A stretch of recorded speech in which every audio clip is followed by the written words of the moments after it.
Welcome to the Scoop podcast, where we talk all things testing, regulatory, and go-to-market for infant formula. My name's Karen Breideman, and today we're going to talk about the US Center of Excellence for Infant Formula Testing at Eurofins Food Chemistry Testing Madison with my special guests, Ed, Marisa, and Ian. So let's get started.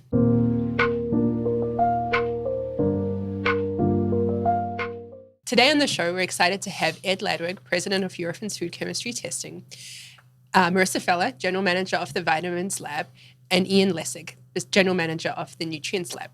And they're going to talk to us about their experience and expertise with testing infant formula samples.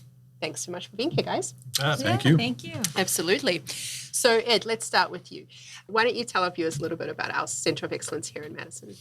So the food testing site here in Madison started about 100 years ago with a gentleman by the name of Dr. Steenbach. He did vitamin D testing in milk. And so he did that at the university and spun that into a business, which became the food testing business here in Madison. We've been in Madison ever since. Fantastic. So we've been around quite a long time. We've been testing infant formula since the 1970s, so a fair bit of experience with that. We've done projects for NASA as well. So really some of the highest regulated foods that are out there, we do the testing for. Fantastic. So it sounds like we have a lot of experience with infant formula. What do you think makes us so good at it? Well, I think it's really the experience that we've built over the last 50 years testing infant formula, but really it's about the people that are on site. So we have a number of scientists that have been with us for 30 or 40 years, have really been working on infant formula their whole career. We're really on the cutting edge with the technology and the methods that we use, and it's really it's really just about the longevity and the amount of investment that we've made in that space. That's awesome.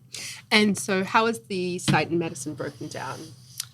So the site in Madison is really separated into 4 business units. We have a vitamins business unit, a contaminants business unit, a nutrients business unit, and then a specialty business unit, which captures all the assays that aren't in the other 3.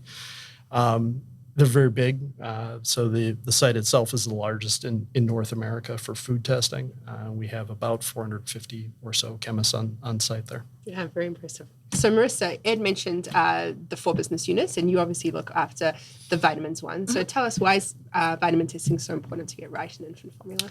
Yeah, well, since infant formula is really considered a sole source nutrition, it is very important to ensure that there's adequate nutrients available for infants because they need it for the development and growth. So it's likely going to be the only nutrition that's provided to infants in early stages of life. And because of that, it's really important to ensure that the correct levels of vitamins and nutrients are really available not only at the initial time point, but then also throughout the shelf life as well of the product. Yeah. So what would you say would be the common challenges that we see with vitamin testing and infant formula? Yeah, so that's a really good question. And there's a couple of different challenges with vitamins, but due to the importance around the regulations for the sole source nutrition products, the levels of vitamins tested in the product are really, really, really important for that product to successfully be on the market. So there's many considerations with vitamins throughout the product life cycle, but one of the biggest ones is vitamin degradation. And vitamins can really degrade quickly in any kind of UV light. And so really in the vitamins lab, we take a great deal of effort to protect from light. So we have yellow lights. We also use brown jars where possible to protect those samples from light degradation. Yeah, really important. So explain to us a little bit about why the source of the vitamin makes a difference in what testing we do. Yeah, so in addition to degradation of vitamin from light, there's many challenges with forms of vitamins that are used in the finished product. So historically, a lot of the vitamins came from premixes or something that's fortified added to the infant formula. But currently, there's a lot more examples of vitamins coming from plant-based sources in the product and coming testing from plant-based sources creates a lot of different variables for the lab to be considerate of. And so one of the most important things in testing, especially with utilizing different sources of the vitamin material, is to ensure that the right method, the fit-for-purpose vitamin method, is used for testing. And so in most cases, we really want to look for the total vitamin content just to make sure that we're including all of the different forms of vitamins. That's great information, Marisa. Thank you. So, Ian, you're another one of our general managers, and you look after our nutrients department, but also our sample management department. So why don't you explain to us some of the challenges we see with infant formula in the sample management team? Yeah, no, I think it's a great place to start, Karen. I mean, you think about any testing program you're doing, whether it's infant formula or supplements. One of the most important things is making sure you have a homogeneous sample to start with before starting testing. I would say we're fairly fortunate in the infant formula market where the companies themselves have invested a lot of resources into ensuring homogeneity before release of a product to the marketplace.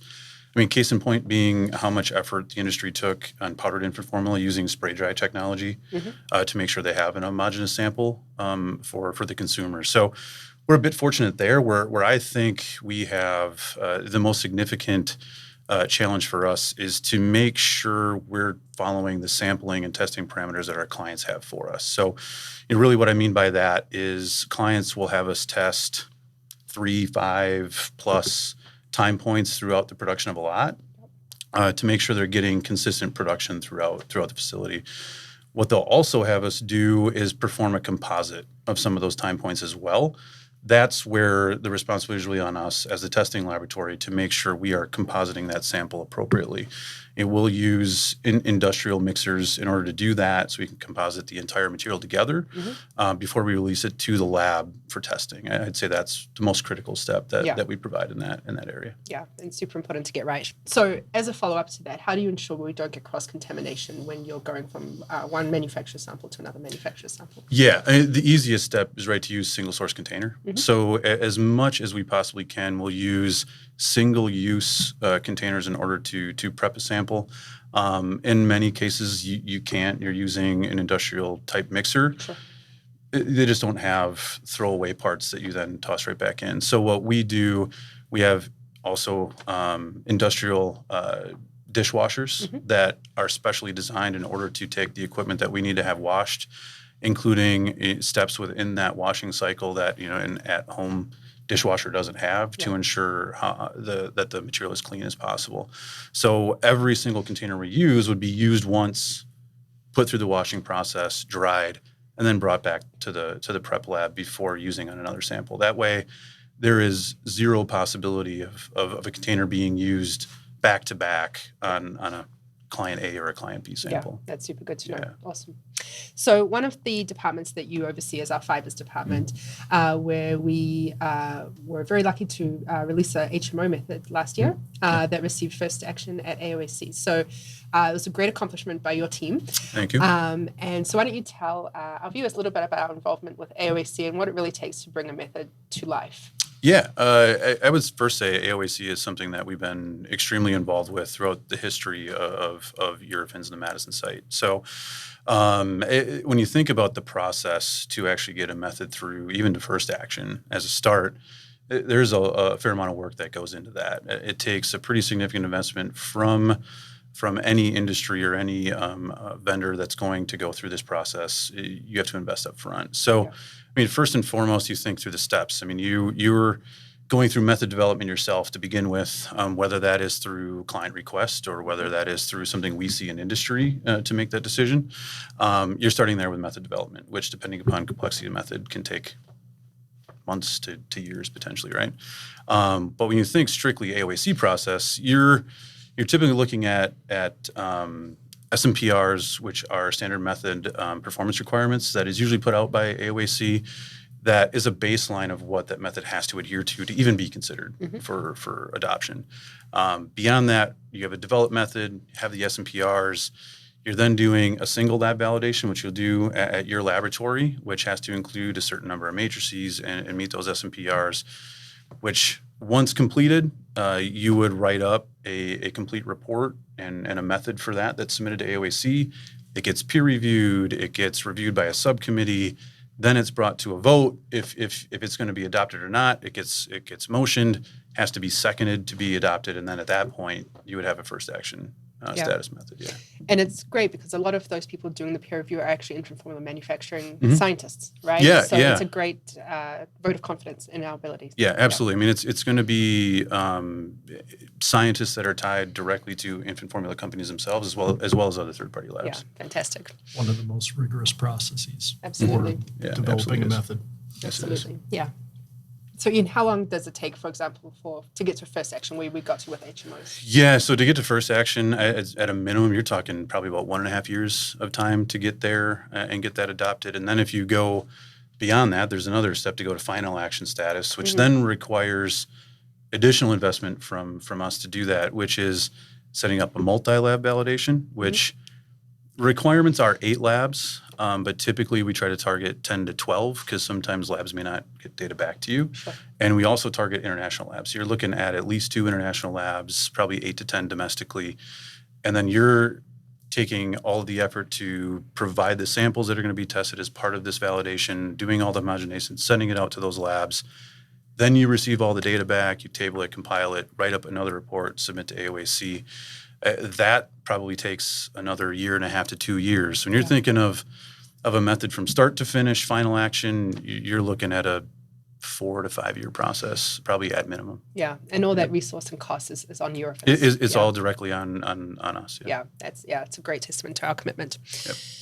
So how many methods have we been involved with at Eurofins for AOAC? Yeah, so throughout the history of the Madison lab, we ourselves have submitted and had over 10 methods adopted into AOAC that we've developed ourselves. When you think about multi-lab collaborations that we'll do with other vendors and our clients, it's another 50 plus. So when you look at our scope of involvement with AOAC, you're talking 50 to 60 plus methods that we've had some way, shape, or form. We've been tied into the review or the production of data to help that method through the process to final action AOAC. Fantastic. Yeah. Awesome. So it's a great accomplishment by your team. Ian, congratulations on the HMO. Method. So Marisa, our proteomics department falls under your purview. And I think it's going to be one of the biggest growing areas for infant formula as they try and mimic human milk protein profiles. So why don't you tell us a little bit about our proteomics capability? Yeah. This has actually been a really exciting area in the past couple years, so I think it's really good that we talk about it. Historically, most infant formula has been produced using bovine milk raw materials, but they express a very different protein profile than human breast milk. And so one of the biggest tests that we do in this group is lactoferrin, which is primary component in human breast milk. And so what infant formula producers are really doing now is trying to supplement with different forms or different places where lactoferrin can help supplement their infant formula product. In addition to that, A1, A2 beta casein is really important to digestive comfort and digestive health in the infant formula. So we also test for levels of A1, A2 beta casein as well to help to create a formula that really is going to be digested easily for infants. Fantastic. Looking forward to seeing how it grows. All right, Ed, so bring it back to you.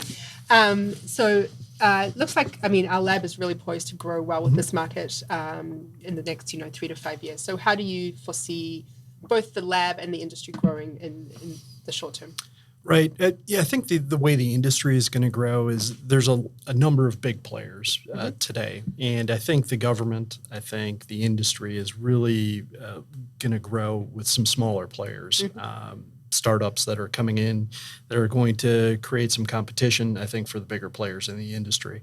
I think where we can help in that regard is with all of our expertise is to help those newer players with both the FDA, with the correct methods that they need to use, as well as having the capacity to do the testing. We built a new lab here in Madison in 2021, about 110,000 square feet. We built it with a plan to have extra capacity, and even during the last few years, infant formula crisis, shortage, we've hired a number of extra staff, about 30 extra staff, just to help us to keep up with the demand of the testing that goes with this market. So really, What we're doing is kind of leaning on the investments we've already made and then doing additional investments in both people and process, equipment, methods, as we go forward. So I think we're really in a position to help the industry. Yeah, I agree. I think we built a great facility. Our Center of Excellence is a great partner for all the manufacturing, informal manufacturers out there. I think we're great, yeah. Okay, great. So that brings us to the end of this episode and the end of the first series for The Scoop. Thank you so much for joining us. If you liked this episode, please rate and review us wherever you get your podcasts. And until next time, I'm Karen Breitman, and thanks so much for listening.